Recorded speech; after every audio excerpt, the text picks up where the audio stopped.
Got to take everybody to Sky Zone recently. It was awesome. We had pizza. It felt like a 10-year-old's birthday party, but we had a blast. Cookie Canuck, we went out there for lunch. Recently, my department, the front office, recently received the Culture Award for the entire hotel. So we were selected as the team that has the best culture within our working space. So I'm really proud of that too.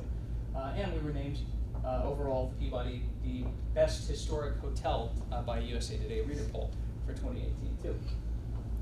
So that's a little bit about my experience so far, a little bit about the Peabody. Now I would like to open the floor to any questions that you may have. Yes, sir?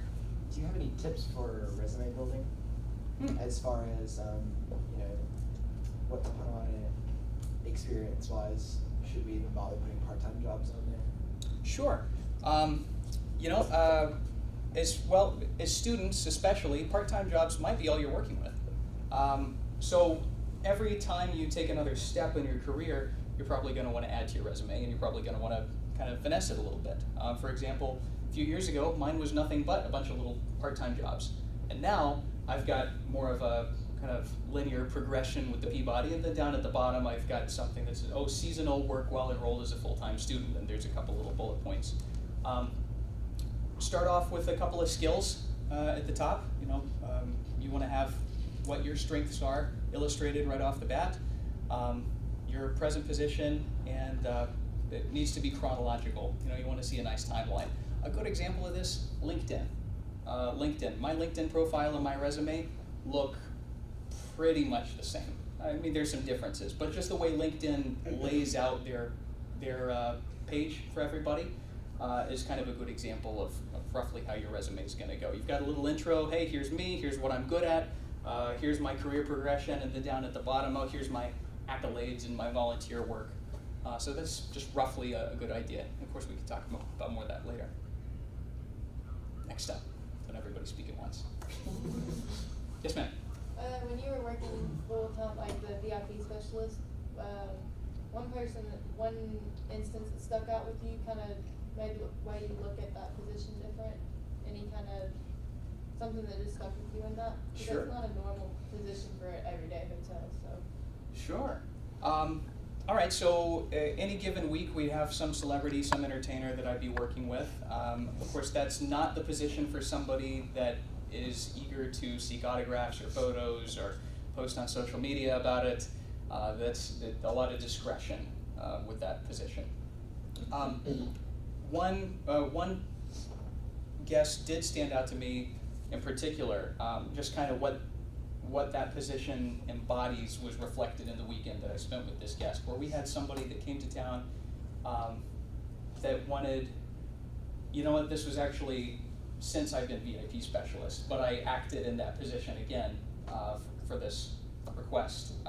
It was some billionaire from Chicago that wanted to vacation in Memphis with, it was he and his wife and then 3 other couples. They flew in on their private jet. They needed their entire 3-day weekend arranged. They wanted shopping and dining and entertainment arranged for every single minute of every single day. And then they wanted somebody to hold their hand through all of it. So what I did was I worked with their travel agent, and we made sure that the itinerary was totally lined up before they even got to town. They had a dedicated driver. We used one of our vehicles, a Mercedes Sprinter, and the driver was available the entire time they were in the hotel, as was I. And so the driver and I were in that vehicle with them wherever they went, and I had itineraries with them. So when we went shopping, okay, we've already got the bags loaded up. As soon as we get to the hotel, those go up to the room while they get freshened up, ready for the next thing. If there's a restaurant like Central Barbecue that doesn't take reservations, I'd go out 30 minutes early, make sure I could hold a table before they'd even get there. Hey, Graham? Yes, sir. Stop for a minute.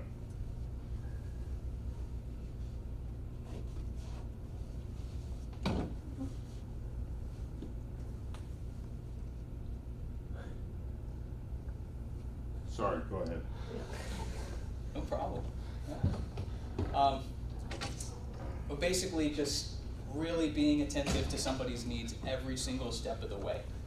So with the VIP specialist position, I mean, the details, all about the details, the little things like not having to wait that extra 15 minutes in line for a table, or having the tickets in your hand, ready to go when they get to that, when they get to Graceland. And just little things like that fill in the gaps, those go a long way. Yes, sir?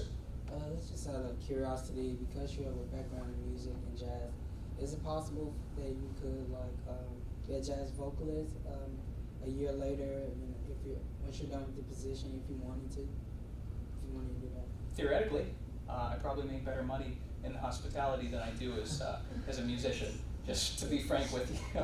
But yeah, and I still keep music going, but hospitality definitely is the center of my career now. That's a good question, though. Fortunately, there's enough of a work-life balance, which is most people would now just call life, that I've got free time to pursue hobbies and make time with my wife and our church and the puppy and music and anything else I want to make time for. Yes, ma'am? What do you do with the Redbirds? Oh, so I'm an MC with them part-time. So when you, in between innings, when they have the mini games, advertisements, mini games, musical chairs, giveaways, that's me in a jersey and bright red socks and running around with Rocky, guy in a big bird suit. Not a big deal. Any other specifically hospitality questions?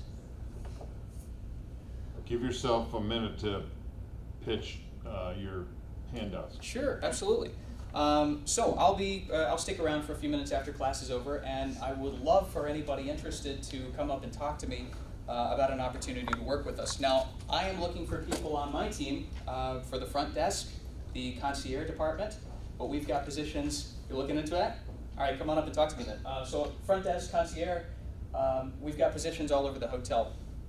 We're looking for people in the Capriccio Grill. We're looking for room service, banquets, housekeeping department, and I've got a full list of openings up here. But specifically on my team, I'm really looking for folks that are passionate about hospitality, passionate about Memphis. You do not have to have any experience in a hotel before. You just have to have a service-based attitude. You've got to be ready to welcome people in to your business.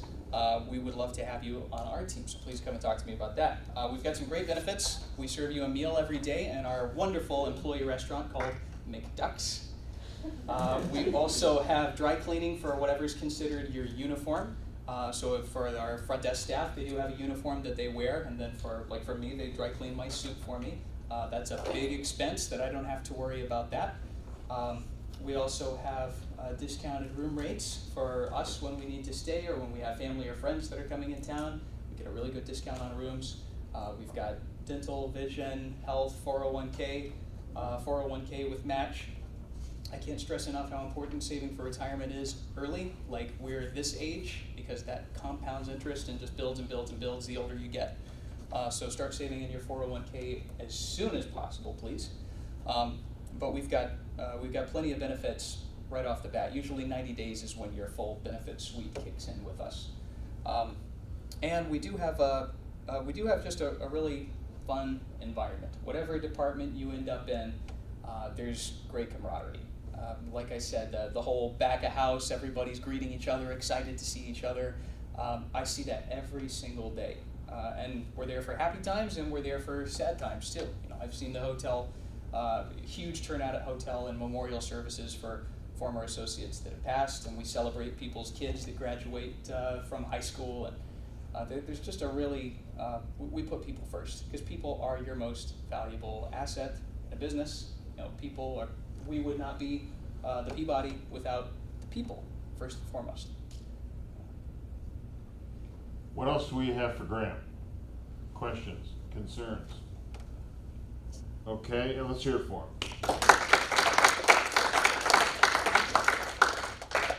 Those of you that